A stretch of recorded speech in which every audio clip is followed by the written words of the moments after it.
주변 소음을 이용한 심리 조작 기술, 피해자와 가해자 모두 조종당할 위험에 직면하다. 조금은 기괴하면서도 우픈 이야기, 혹시 여러분은 주변 소음이란 미세한 전파를 타고 우리의 감정을 조종할 수 있다는 사실을 알고 계신가요?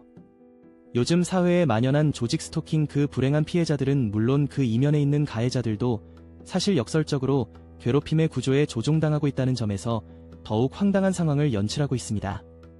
조직 스토킹이란 특정 개인을 대상으로 지속적인 감시와 괴롭힘을 가하는 시스템적인 방식입니다. 가해자들은 아주 일상적인 소음을 교묘히 사용하여 특정한 메시지를 전달합니다. 주민들의 함성처럼 보이는 작은 속삭임이 사실은 그들만의 비밀 시스템이란 것이죠. 마치 공사장에서 일하는 인부들이 그 집 앞에서 말해 라는 듯이 소음을 끌어들여 대화를 섞어놓는 모습은 그 자체로 하나의 희극입니다. 조직 스토킹의 가해자들은 진짜로 피해자에게 그리워하는 연인처럼 집착하는 모습을 보여줍니다. 그런가 하면 오토바이 배달부가 지나가면서 너나 좋아하냐? 라고 외쳐대는 경우도 허다합니다. 거리의 흐름 속에서 비겁하게 차 안에서 피해자를 향한 불쾌한 말을 전달하면서 도망가는 모습은 정말 코미디 영화 한 장면처럼 보입니다. 피해자는 그들이 하는 말을 아예 신경 쓰지 않지만 가해자들은 마치 만리장성을 뛰어넘는 그 무언가를 찾는 듯 자꾸만 집착합니다.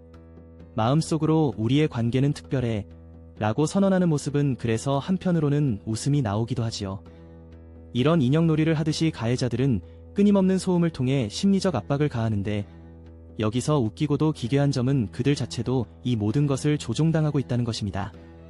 그러니까 피해자는 전혀 관심이 없음에도 불구하고 심리 조작의 희생양인 가해자들은 이미 그 시스템의 노예가 되어버린 것입니다. 전파 무기와 뇌파 생체 실험 같은 사악한 방식이 바탕에 깔린 이 현상은 결과적으로 피해자와 가해자 모두를 정서적으로 황폐화시킵니다. 이어지는 내용은 블로그 게시물에서 확인하실 수 있습니다. 게시물 링크는 더보기란 또는 고정 댓글을 참고해주세요. 영상이 도움이 되셨다면 좋아요와 구독 부탁드립니다. 감사합니다.